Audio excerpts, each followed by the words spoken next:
नमस्कार, मैं गौरव Joshi Shrimati Mohini दापड़िया girls college Jaswantgarh के इस यूट्यूब चैनल पर आपका स्वागत करता हूं।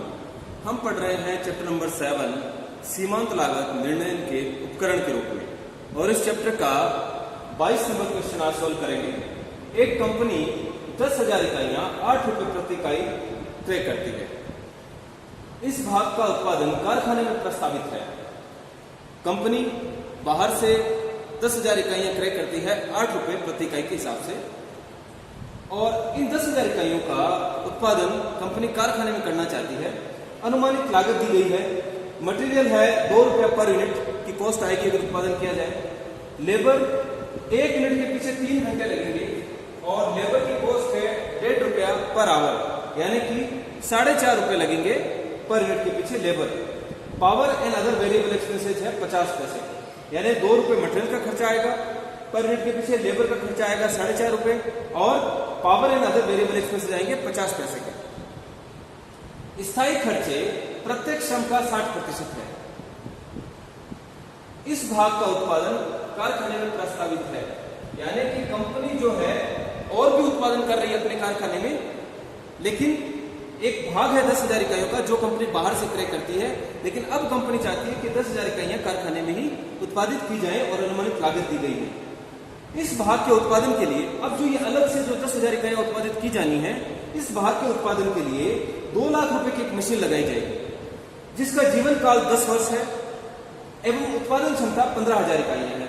हमको तो 10,000 इकाइयां उत्पादित करनी है, उत्पादन क्षमता 15,000 है, और इस जो मशीन लगाई जाएगी इन 10,000 इकाइयों के उत्पादन के लिए, उस मशीन का जीवन काल 10 वर्ष का है और 2,000 रुपए की लागत है। बताइए इस भाग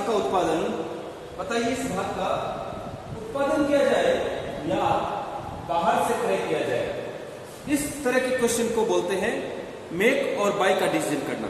मतलब उत्पादन किया जाए या फिर क्रय किया जाए, मेक और बाय का डिसीजन है। तो फर्म हमसे पूछ रही है कि क्या किया जाए, बाहर से खरीदा जाए 10,000 इकाइयों को या फिर फर्म में उत्पादित किया जाए। तो इसके लिए हम क्या करेंगे कि एक कंपैरेटिव कॉस्ट का स्टेटमेंट बनाएंगे, लागतों की तुलना करेंगे। देखते हैं स्टेटमेंट ऑफ कंपैरेटिव कॉस्ट। हम तुलना करेंगे कि एक तो बाहर से खरीदी जा रही है और दूसरा अगर कारखाने में उत्पादन किया जाए, तो इन दोनों की लागतों में कितना अंतर आता है, तुलना करेंगे।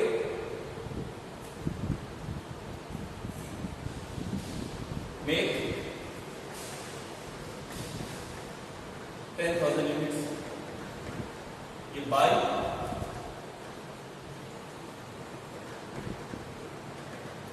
10,000 यूनिट्स,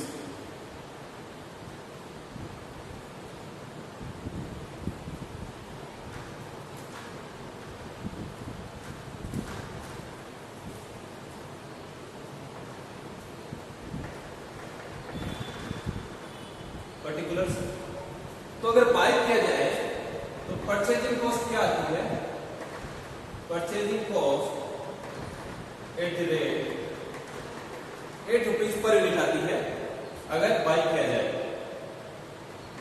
तो ये 10,000 इकाइयां 80,000 रुपए में खरीदी जा रही है। बाहर से क्रय की जा रही है 10,000 इकाइयां 8 रुपए प्रति इकाई के हिसाब से, तो ये इकाइयां 80,000 रुपए में खरीदी जा रही है। अब अगर मैन्युफैक्चर की जाए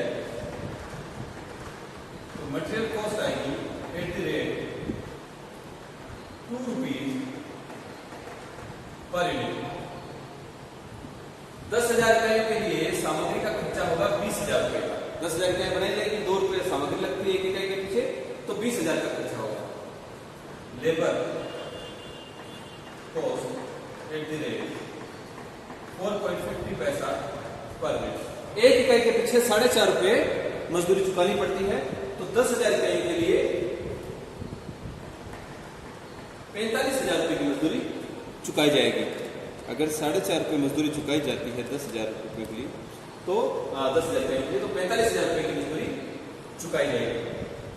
इसके बाद है power and other variable expenses at the rate 50 पैसा पर यूनिट। और जो पावर और अन्य जो परिवर्तनशील व्यय है वो 50 पैसे प्रति इकाई के हिसाब से है। तो 5,000 रुपए के ये खर्चे आएंगे। टोटल वेरिएबल कॉस्ट आएगी, टोटल वेरिएबल कॉस्ट होगी 10,000 इकाई बनाने की 70,000 रुपए। और अब वेरिएबल कॉस्ट के अलावा यहां पर दिया गया स्थायी खर्चे प्रत्यक्ष श्रम का 60% है। स्थायी खर्चे जो है वो स्थायी रहते हैं, चाहे उत्पादन कम किया जाए, अधिक किया जाए या उत्पादन शून्य हो, स्थायी खर्चों पर कोई भी प्रभाव नहीं आता।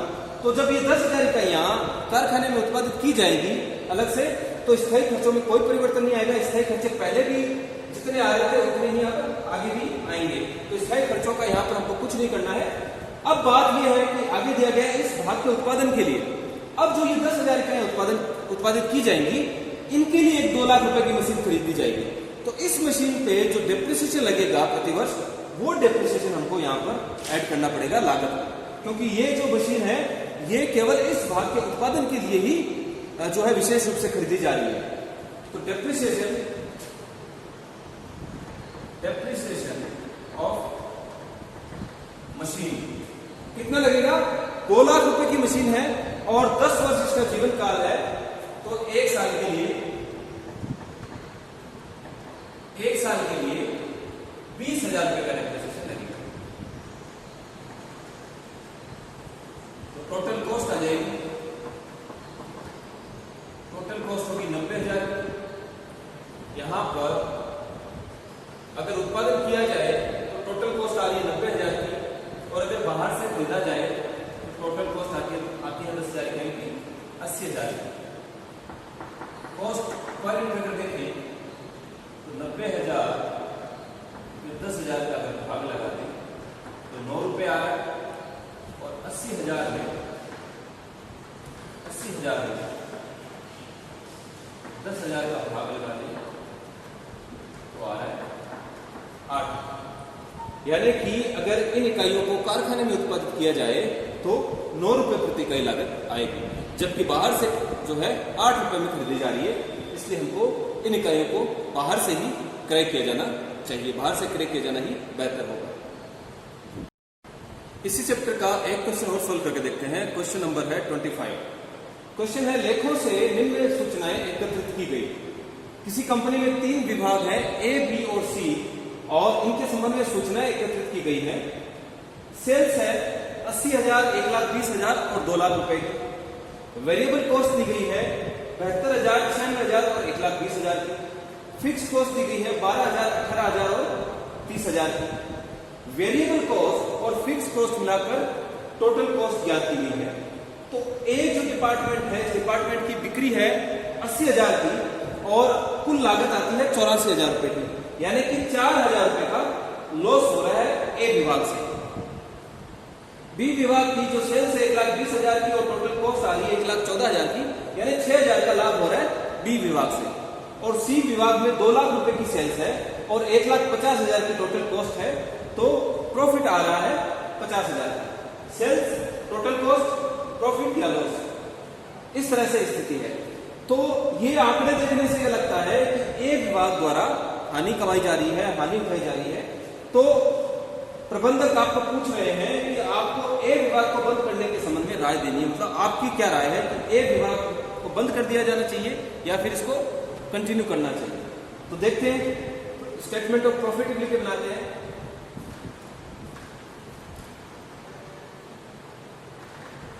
Statement of profitability.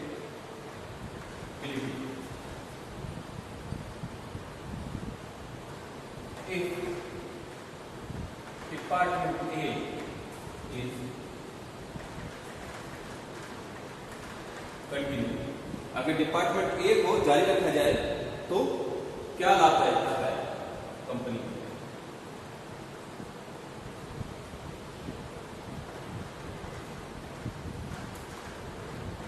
Department A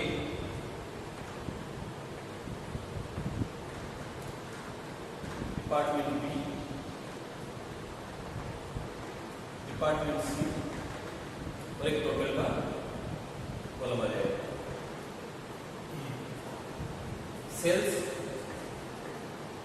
sales है 80,000, 1,20,000,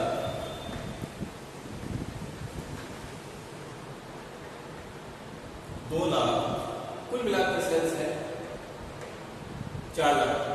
मतलब जो कंपनी है उसके तीनों विभागों की टोटल सेल्स है 4 लाख रुपए।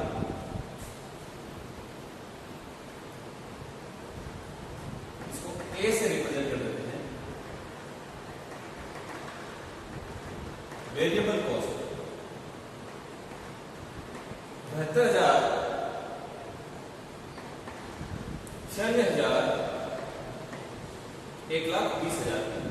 तो अगर टोटल किया जाए वेरिएबल कॉस्ट का 1,20,000 प्लस 96,000 प्लस 72,000,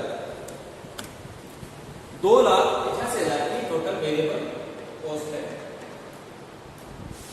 फिक्स कॉस्ट जो है portion on the basis of sales.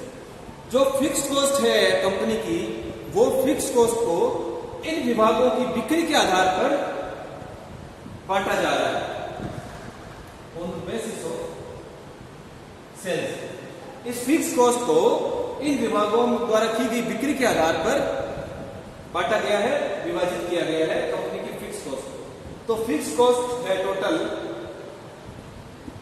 12,000, 18,000 और 30,000, यानी 60,000 की टोटल फिक्स कॉस्ट है। और इस फिक्स कॉस्ट को बिक्री के अनुपात में बांटा गया है। 12,000, 18,000 और 30,000। टोटल कॉस्ट आ गई 84,000, 1,14,000 और 1,50,000। इसी प्रकार यहां पर 2,88,000 प्लस 60,000, 3,48,000 की टोटल कॉस्ट है।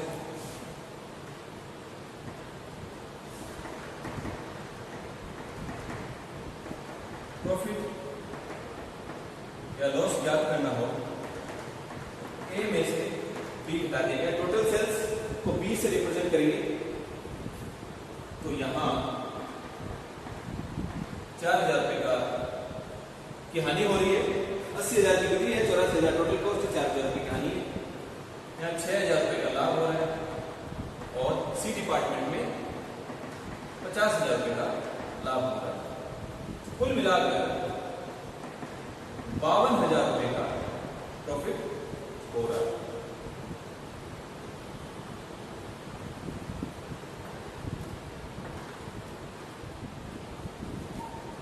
तो अगर ए विभाग में को चालू रखा जाए, ए विभाग को बंद नहीं किया जाए, तो जो है तो 52,000 रुपए के प्रॉफिट कमाए जा रहे हैं।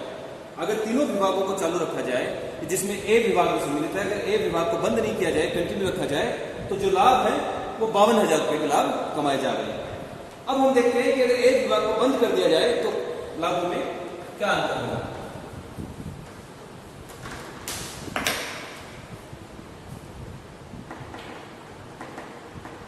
Statement of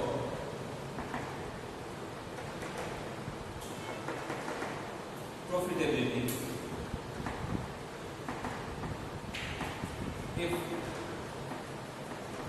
department A is closed। अगर ए विभाग को बंद कर दिया जाए तो अब क्या होगा। Department B, department C, total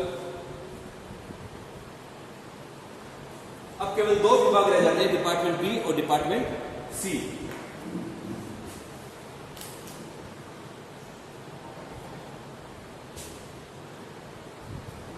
sales 1,20,000 रुपए की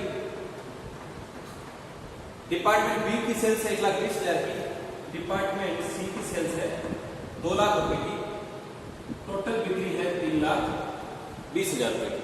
डिपार्टमेंट बी की बिक्री है 1,20,000 की, डिपार्टमेंट सी की है 2 लाख की, टोटल सेल्स है 3,20,000 की। सेल्स को ए से रिप्रेजेंट कर देते हैं। इसके बाद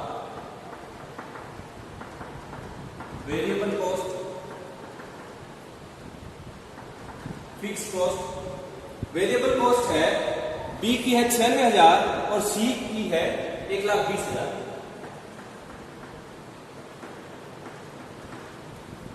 टोटल वेरिएबल कॉस्ट है 1,20,000 और 96,000 2,16,000।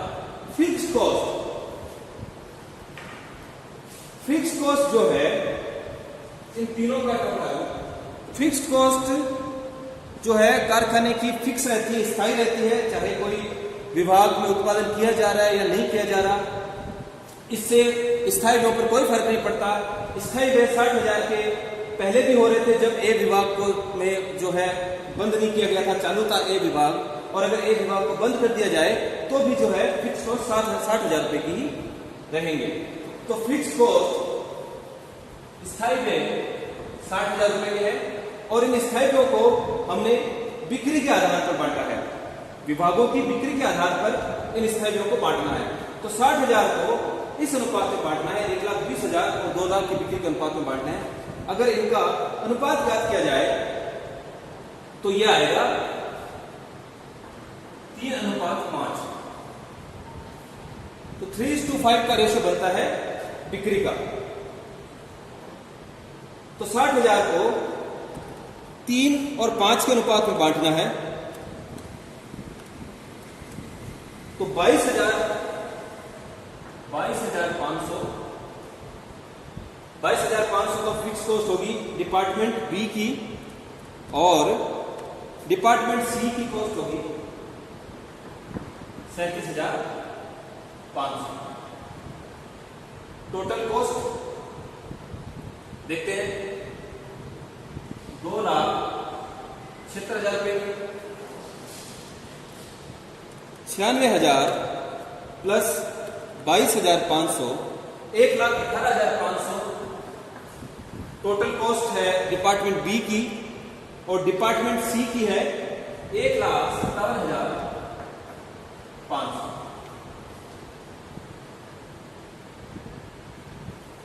ये टोटल कॉस्ट है। टोटल कॉस्ट को बी से रिप्रेजेंट कर देते हैं। अब ज्ञात करेंगे प्रॉफिट। तो 1,20,000 में से 1,18,500 अगर माइनस करते हैं तो अब डिपार्टमेंट बी द्वारा 1,500 रुपए के प्रॉफिट कमाए जाएंगे। जब ए विभाग बंद नहीं किया गया था, ए विभाग चालू था, तब बी विभाग द्वारा 6,000 रुपए के प्रॉफिट कमाए जा रहे थे। लेकिन जब ए विभाग को बंद कर दिया गया है तो जब जो भार स्थायी व्ययों का जो भार ए विभाग पे आ रहा था उसमें से अब कुछ भार बी विभाग को उठाना पड़ रहा है, इसलिए बी विभाग द्वारा अब 1,500 रुपए के प्रॉफिट कमाए जा रहे हैं। इसी प्रकार डिपार्टमेंट सी द्वारा अब जो कमाया जा रहा प्रॉफिट है वो है 42,500 का, और पहले डिपार्टमेंट सी द्वारा 50,000 रुपए का प्रॉफिट कमाया जा रहा है। अब लाभों में कमी होगी क्योंकि जो स्थायी व्ययों का जो भार डिपार्टमेंट ए द्वारा वहन किया जा रहा था, अब वो भार बी और सी दोनों में बट गया है, दोनों द्वारा अब वो भार वहन किया जा रहा है, इसलिए इनके लाभों में कमी आ गई। पहले 18,000 के स्थायी व्यय डिपार्टमेंट बी द्वारा वहन किए जा रहे थे, लेकिन अब जब ए डिपार्टमेंट को बंद कर दिया तो 22,500 के स्थायी व्यय वहन किए जा रहे हैं डिपार्टमेंट बी द्वारा। इसी प्रकार पहले 30,000 के स्थायी व्यय डिपार्टमेंट सी द्वारा वहन किए जा रहे थे, लेकिन अब जब ए विभाग को बंद कर दिया गया है तो 37,500 के स्थायी व्यय डिपार्टमेंट सी द्वारा वहन किए जा रहे हैं, इसलिए इनके लाभों में कमी आई है। और कुल लाभों में भी कमी आई है, तो कुल लाभ अब होंगे 44,000 रुपए के, जबकि जब ए विभाग चालू था तब कुल लाभ थे 52,000 रुपए के। तो इसलिए ए विभाग को बंद नहीं किया जाना चाहिए, ए विभाग को कंटिन्यू करना चाहिए, क्योंकि जब ए विभाग चालू था तब प्रॉफिट 52,000 रुपए के थे, लेकिन जब ए विभाग को बंद कर दिया गया तो कुल प्रॉफिट जो है कमी आ गई कुल लाभों में और अब लाभ है 44,000 के, इसलिए ए विभाग को बंद नहीं किया जाना चाहिए।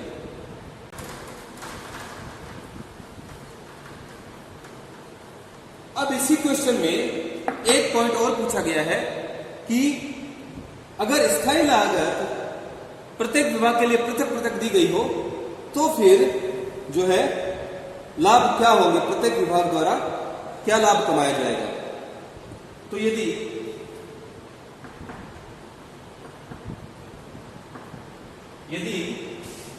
क्वेश्चन है यदि पृथक से स्थायी लागत निम्नानुसार हो, यानी कि ये जो 60,000 रुपए जो स्थायी लागत है ये कुल व्यवसाय की लागत थी, पूरे व्यवसाय की स्थायी लागत थी जिसको हमने विभागों में बिक्री के आधार पर बांटा था। लेकिन अब क्वेश्चन ये बोल रहा है कि यदि पृथक से स्थायी लागत दी गई हो, निम्नानुसार हो, ए विभाग की है 4,000 रुपए की, बी विभाग की है 26,000 रुपए की और सी विभाग की है 10,000 रुपए और सामान्य स्थायी व्यय 20,000 रुपए। कुल 60,000 रुपए के स्थायी व्यय है। इन 60,000 रुपए में से कुछ जो है स्थायी व्यय वो विभागानुसार है, प्रत्येक विभाग के लिए अलग अलग है। 4,000, 26,000 और 10,000 यानी 40,000 की जो स्थायी व्यय है वो विभाग के अनुसार है और जो 20,000 के स्थायी व्यय है वो सामान्य स्थायी व्यय है। तो अब जो है लाभों में क्या अंतर आएगा, तो स्टेटमेंट बनाते हैं।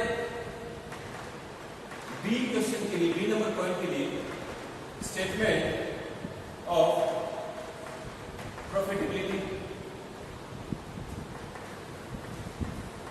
तीनों डिपार्टमेंट है।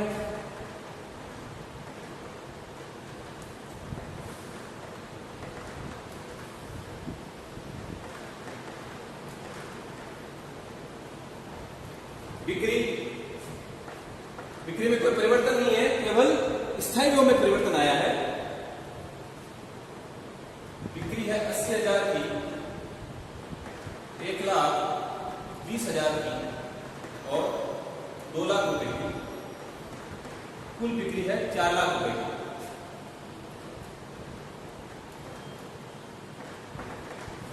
इसी प्रकार वेरिएबल कॉस्ट में भी किसी प्रकार का कोई अंतर नहीं है। 72,000, 96,000, 1,20,000 इनका टोटल किया जाए 1,20,000, 72,000 और 96,000 तो 2,88,000 की वेरिएबल कॉस्ट है। फिक्स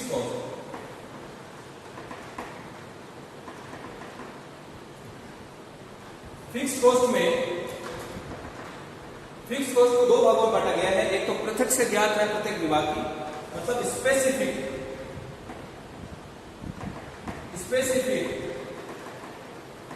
फिक्स कॉस्ट जो हमको ज्ञात है पृथक से प्रत्येक विभाग की, वो है 4,000, 26,000 और 10,000 की। तो 40,000 की जो फिक्स कॉस्ट है, 40,000 के जो स्थायी व्यय है वो तो विभागानुसार है और जो जनरल फिक्स कॉस्ट है 20,000 रुपए। तो 20,000 रुपए की जो सामान्य स्थायी व्यय है इनको बिक्री के अनुपात में बांटना है। तो अगर बिक्री का अनुपात याद किया जाए तो बिक्री का अनुपात होगा 2:3:5। इन सबको 4 से डिवाइड कर दिया जाएगा तो 2:3:5 आता है। तो इस अनुपात में 20,000 रुपए को बांट दिया जाएगा। तो 20,000 को 10 से डिवाइड किया तो आते हैं 2,000। तो 2,000 को 2 से गुणा किया 4,000, 2,000 को 3 से गुणा किया 6,000 और 2,000 को 5 से गुणा किया 10,000। तो स्पेसिफिक फिक्स्ड कॉस्ट जो प्रत्यक्ष से जो स्थायी लागत ज्ञात है वो तो हमको दी गई है, तो हम विभागानुसार उसको लिख देते हैं। और जो सामान्य स्थायी व्यय है 20,000 रुपए के, उनको बिक्री के अनुपात में काट दिया गया। अब टोटल कॉस्ट ज्ञात कर ली जाएगी। 2,88,000 प्लस 60,000, 3,48,000,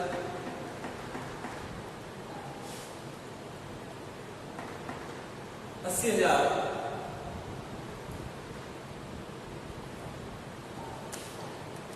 96,000 प्लस 26,000 प्लस 6,000, 1,28,000 और 1,40,000।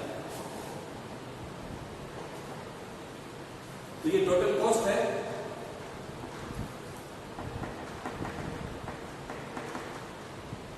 प्रॉफिट या लॉस ए माइनस बी। टोटल कॉस्ट को बी से रिप्रेजेंट करते हैं और सेल्स को ए से। तो ए में से बी यानी सेल्स में से टोटल कॉस्ट घटाई जाए तो डिपार्टमेंट ए की बिक्री 80,000 रुपए की है और डिपार्टमेंट ए की लागत भी 80,000 रुपए की है, तो किसी प्रकार का कोई प्रॉफिट नहीं कमाया जा रहा डिपार्टमेंट ए द्वारा। जब हमको प्रत्येक विभाग की स्थायी लागत अलग से दी गई है और कुछ सामान्य स्थायी व्यय भी है, तो हमने प्रत्येक विभाग की जो स्थायी लागत है वो हमने लिख दी और जो सामान्य स्थायी व्यय थे 20,000 के, उनको हमने बिक्री के अनुपात में बांट दिया। तो बी नंबर पॉइंट में ए विभाग द्वारा कोई लाभ नहीं कमाया जा रहा, बी विभाग द्वारा 8,000 का नुकसान हो रहा है। बी विभाग 8,000 की हानि हो रही है बी विभाग द्वारा। बी विभाग द्वारा 1,20,000 की बिक्री की जा रही है, जबकि बी विभाग की कुल लागत है 1,28,000 की और ए विभाग द्वारा 60,000 के प्रॉफिट कमाया जा रहा है। कुल प्रॉफिट है 52,000।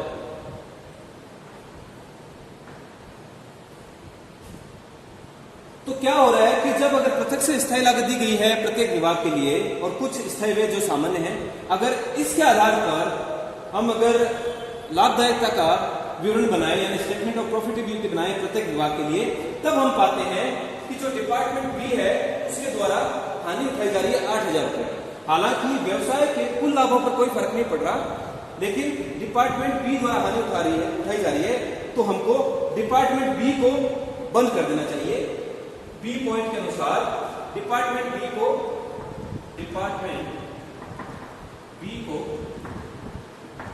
बंद कर देना चाहिए, क्योंकि डिपार्टमेंट बी द्वारा हानि उठाई जा रही है।